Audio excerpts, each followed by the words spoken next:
Smiley Smiles. I am Amanjit Kaur on channel Maths Made Magic. Let's learn so as to burn the fear in life. Here in this part, I have brought for you the selected questions related to Chapter 1 NCERT textbook. Without wasting any further time, let's start. The question 1 says that find the HCF of the following pairs of number using prime factorization method, and the number given are 56 and 88. To get thorough with the method of prime factorization, go through the video of prime factorization, very easy to understand. And also question 3 of exercise 1.2 real numbers, links are available. So let's start solving this question. The prime factorization of 56 will give 2 to the power 3 into 7 to the power 1, and similarly for 88 it will give 2 to the power 3 into 11 to the power 1. Now we can see that the common factors in both of them is 2, and the highest power of the common factor available is 2 to the power 3. Hence the HCF is 2 to the power 3, that is 2 into 2 into 2, that is 8.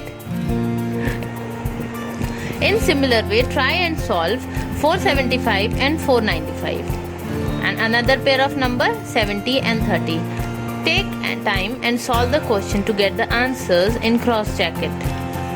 Coming to question 2, find the HCF of following pair of numbers using Euclids division lemma. The numbers are 231 and 396. Give you a few minutes to videos of Euclids division algorithm and lemma, from where you'll get to know that A is equals to BQ plus R, where A will be 396 and B will be 231 from the question. On dividing A by B, we get some Q and R. This lemma is repeatedly applied to the numbers as done in question 1 of exercise 1.1 real. Give your precious time and solve the questions completely, and then you may cross-check your solution with the solution available in the description box. The next question is, a rational number in its decimal expansion is 327.7081. What can you say about the prime factors of Q when the number is expressed in the form of P by Q? Give reasons to your answer. To solve this question, go through the video of Categorization of Decimals and question 3 of exercise 1.4. After solving the question, move to the solution link. The next question is, LCM and HCF of two numbers are 180 and 6 respectively. If one of the number is 30, find the other number. Okay, LCM of two numbers is given, that is 180, and HCF of two numbers is given, that is 6. And one of the number among two number is 30. So let us take the other number be x and apply the formula. LCM into HCF is equals to product of two numbers. Now placing the given things into the formula, you can get the solution and check the answer. The next question is, prove that the square of any positive integer is of the form 4q or 4q plus 1 for some integers q. You'll be easily able to solve this question if you have gone through question 2, question 4 and 5 of exercise 1.1. This is similar to it, and this will be solved using the Euclids division lemma. A is equals to BQ plus R, where according to A and B, you'll get a set of values for R, and using that values of R, you'll be able to prove the given thing in the question. Moving to the next question, prove that 2 minus 3 root 5 is an irrational number. This is similar to the questions of exercise 1.3. If you are thorough with those questions of NCERT textbook, then you will be easily able to solve it.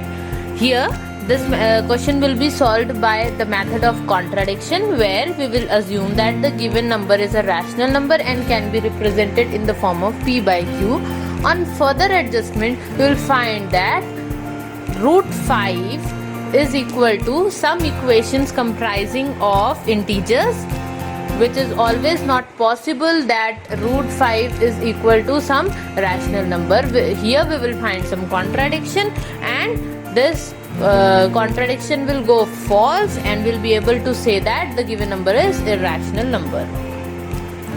Moving to the next question.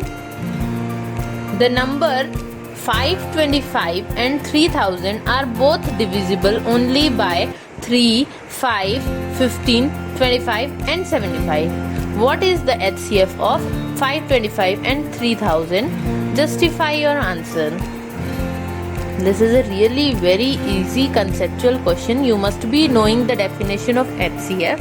If you know the definition of HCF, you can easily understand that the highest factors from the all has to be selected. This is very very very simple question. Okay, coming to the next question. Now we'll go through a real life situation question relating to LCM HCF concept. On a morning walk, 3 persons step off together and their steps measure 40 centimeter, 42 centimeter and 45 centimeter respectively. What is the minimum distance each should walk so that each can cover the same distance in complete steps? Although on looking to the question of real life situations, you don't really get to know that what concept is to be applied. I'll give you a hint. It has asked you to find out the minimum distance for each to walk.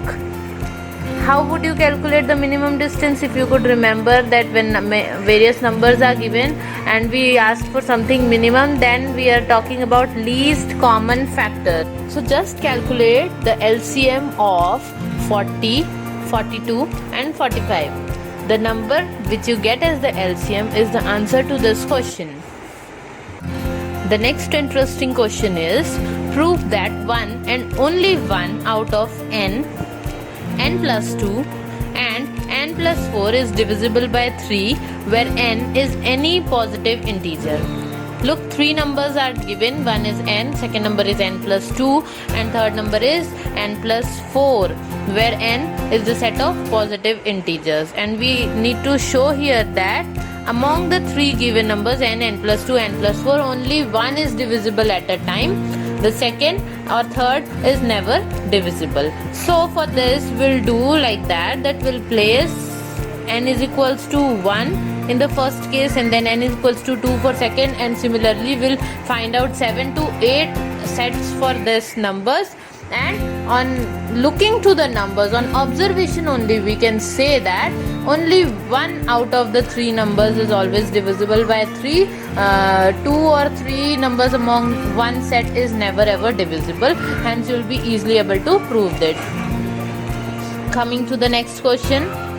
Find the largest number which divides 615 and 963, leaving remainder 6 in each case. Now, since in the question it is asking that we need to find a number which could divide both the number 615 and 963, means we need to find the common factor, and now it's asking to divide largest number which could divide both the numbers, then we need to find the highest common factor of both the numbers. Now, we got the concept that we need to apply something about highest common factor in this question. Other half of the question says that on division they give remainder 6, means the 6 is left out extra after division. To find the number which could divide, we must first remove this 6 from both the numbers 615 and 963, and we will get 609 and 957. Okay. So, when you divide both of this number, the new numbers which are formed after removing the remainder, you can find the HCF of both the numbers. That HCF will be able to divide 615 and 963, and 6 will be left out. You have to apply Euclids division lemma to find the HCF of both the numbers after removing the number 6 from both the numbers. Moving to the next question. What is the smallest number that when divided by 35, 56 and 91 leaves remainders of 7 in each case? Okay. Now, since it is asking a number which can be divided by both all 35, 56 and 91, means we need to find out the multiple of this 35, 56 and 91. It is asking for the smallest number that when divided by this number, means we need lowest common multiple of these three given numbers. The second part of the question says that it always gives a remainder 7 in each case. Means when you find the LCM of these three numbers, it will get divided by these three numbers and leave remainder 0. Now if you add 7 to that number, 3640, it will give 3647. Now on division by 35, 56 or 91, you will get remainder 7. Hope you are able to understand the hint I am providing you and apply the respective methods to find the answer. That's it, pretty smiles. Hope you enjoyed learning. Please leave your feedback and queries in comment section.